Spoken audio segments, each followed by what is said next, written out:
Oui. Bonjour, je vais vous présenter aujourd'hui la start-up que je représente, donc Soyuz. Donc, nous avons été fondés en Normandie, à Caen, par notre fondateur Nicolas Guy, qui est docteur en mathématiques appliquées. On a des bureaux aujourd'hui à Caen, à Paris, à Lille et à Montpellier. On va venir créer des solutions de data et web sur mesure pour nos clients, pour répondre du coup à des besoins métiers précis. Notamment, aujourd'hui, je vais vous présenter plus particulièrement nos algorithmes d'optimisation sous contrainte. Donc, qu'est-ce que ça veut dire concrètement? À l'aide de cas d'usage, je vais vous montrer comment on aide nos clients à répondre à des problématiques métiers par rapport à toutes les contraintes.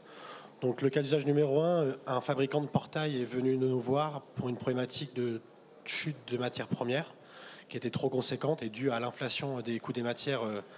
Il s'est penché plus sur le sujet, même s'il avait déjà une solution générique en place. On a créé un algorithme d'optimisation sous contrainte pour ces découpes d'aluminium et les résultats ont été très probants car on lui fait économiser aujourd'hui 500 kg par jour d'aluminium, en sachant que la tonne est passée de 1 500 € avant Covid à peu près 4 000 €, 3 500 € actuellement. Son projet, pour vous donner une idée, a été rentabilisé et remboursé en 30 jours. Ce qu'on ne se rend pas compte de la force du coup des algorithmes d'optimisation qui sont souvent sous-exploités car on recueille beaucoup de données à notre insu et on les exploite pas assez.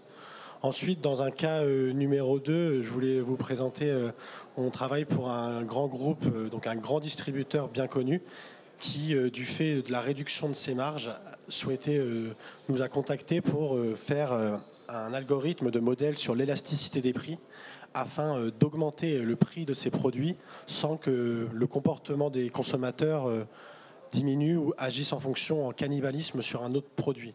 Exemple, si on monte 1 centime d'un paquet de pâtes, comment ça agit sur l'esprit des consommateurs. Un cas d'usage numéro 3, on travaille pour un célèbre parc d'attractions français qui produit son merchandising en Chine et qui arrive en région parisienne. Donc nous, on a travaillé sur tout ce qui est optimisation de parcours en prenant en compte du coup les taxes fluviales, transport maritime, transport terrestre, avec les différents prix gasoil de chaque pays, afin de faire les meilleurs itinéraires au jour J pour réduire du coup notamment tous ces coûts de logistique. Ensuite, un cas qui pourrait vous parler pour tout ce qui est distributeur, on optimise les tournées de véhicules, avec toutes les contraintes d'aller-retour des transporteurs, les contraintes des clients et notamment les stocks par rapport à la capacité des camions. Donc voilà, vous l'aurez compris, nous on n'a pas forcément de produits en catalogue, on va vraiment répondre à des problématiques métiers en créant des algorithmes sur mesure. De formation de chercheurs, notre fondateur aime beaucoup ce côté laboratoire algorithmique où on s'intéresse vraiment aux besoins métiers. Notre cible est plutôt des entreprises qui ont déjà des solutions existantes mais qui ne sont pas assez satisfaits et qui pensent qu'on peut faire mieux. Des entreprises qui n'ont pas de solution et des entreprises qui veulent se digitaliser.